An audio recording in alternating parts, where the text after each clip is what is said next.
Doctor BR Ambedkar Konaseema జిల్లా YSR Congress party అధ్యక్షులు చీర్ల జగ్గిరెడ్డి ఆధ్వర్యంలో కొత్తపేట గ్రామంలో గొల్లపల్లి డేవిడ్ రాజు ఇంటి ఎదురుగా ఉన్న బంకు వద్ద పెట్రోల్ మరియు డీజిల్ ధరల పెరుగుదలను నిరసిస్తూ వినూత్న నిరసన కార్యక్రమం నిర్వహించారు. కేంద్ర రాష్ట్ర ప్రభుత్వాల విధానాల కారణంగా నిత్యావసర ధరలు అమాంతం పెరిగిపోతూ సామాన్య ప్రజలపై తీవ్ర భారం పడుతుందని ఈ సందర్భంగా ఆయన ఆగ్రహం వ్యక్తం చేశారు.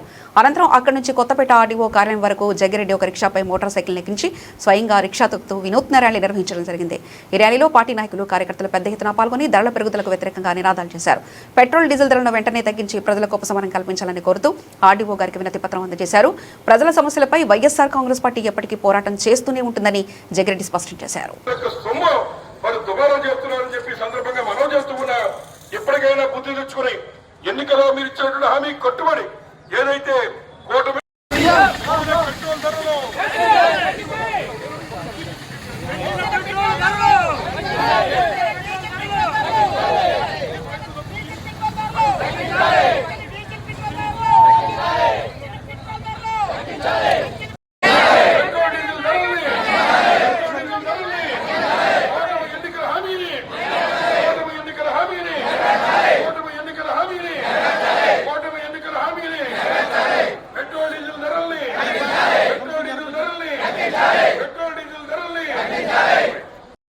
వచ్చారు అయినా రేట్లు పెంచి సామాన్యులు నడిపిస్తున్నారు. అలాగే హైదరాబాద్, తెలంగాణ, హైదరాబాద్లో ఇంకా ఉన్నప్పుడు తమిళనాడులో రేట్లు తక్కువ ఉంది. ఇక్కడ కేవలం చంద్రబాబు నాయుడు గారు వారి యొక్క పని లోకే దృష్టి పెట్టబడి అవుతుందని వాటిని ఇమీడియట్గా తగ్గించాలని డిమాండ్ చేస్తూ వైఎస్ఆర్ కాంగ్రెస్ పార్టీ నుంచి మీకు నిరసన తెలియజేస్తూ ఈ డిమాండ్లు మీకు ఇస్తున్నాం. జగన్మోహన్ రెడ్డి నాయకత్వం, జగన్మోహన్ రెడ్డి నాయకత్వం, జగన్మోహన్ రెడ్డి నాయకత్వం, నాయకత్వం. డీజిల్ ధరలు ఎన్నికల హామీని కూటమి ఎన్నికల హామీని రైతులను అడ్డువిరిచిన కూటమి ప్రభుత్వం రైతులను అడ్డువిరిచిన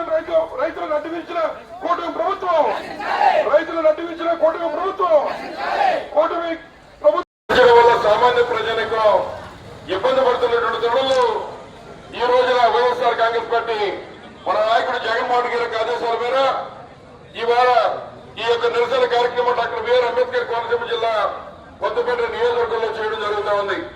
ముఖ్యంగా మీ అందరికీ కూడా తెలుసు, మరి ఏదైతే ఈ రోజు ఉన్నటువంటి ఈ పెట్రోల్ ధరల్ని మరి సగటున ₹3 పెట్రోల్ డీజిల్ కూడా పెంచడం వల్ల ఆ ఇబ్బంది సామాన్యమైన ప్రజలకు ముఖ్యంగా రైతు సోదరుల మీద పడటమే కాకుండా మరి వారికి డీజిల్ ఇవ్వలేకపోతున్నాం ఒకవైపు అయితే, రెండోది దానివల్ల ప్రతి ఒక్క నిత్యావసర సరుకుల ధరలు కూడా పెరిగి మరి సామాన్యుడు నడ్డిపిచ్చే విధంగా ఉందని కూడా ఈ సందర్భంగా మనం చేస్తున్నాం.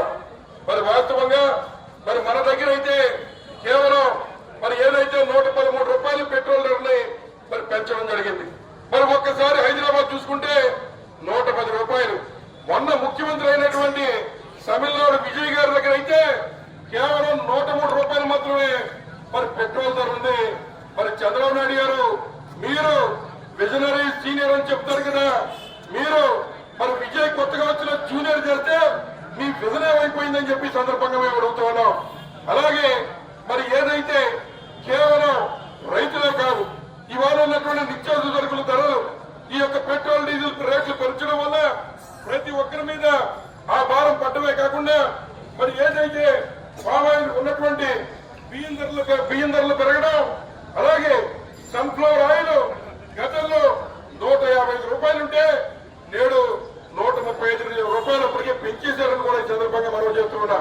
అలాగే మరి వేరుశనగ నూనె గతంలో ₹80 ఉంటే నేడు ₹210, అంటే ₹130 పెంచడం ₹130 మరి పెరుగుదల వచ్చిందని చెప్పి సందర్భంగా మనం చేస్తూ ఉన్నాం.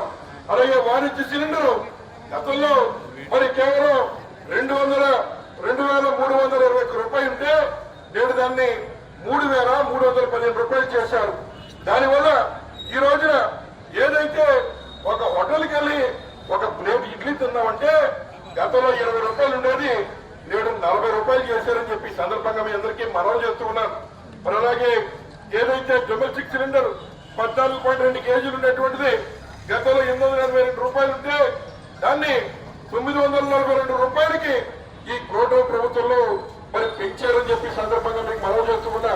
అట్లాగే ఇక మిగిలినటువంటివి ఏదైతే పెరిగినటువంటి సిమెంట్ బస్తా గతంలో మరి 50 కేజీల బస్తా 280 రూపాయలు ఉంటే 340 రూపాయలు నేడు ఈ పెట్రోల్ డీజిల్ పెరుగుదల వల్ల మరి పెంచారని చెప్పి సందర్భంగా మనం చేస్తున్నారు.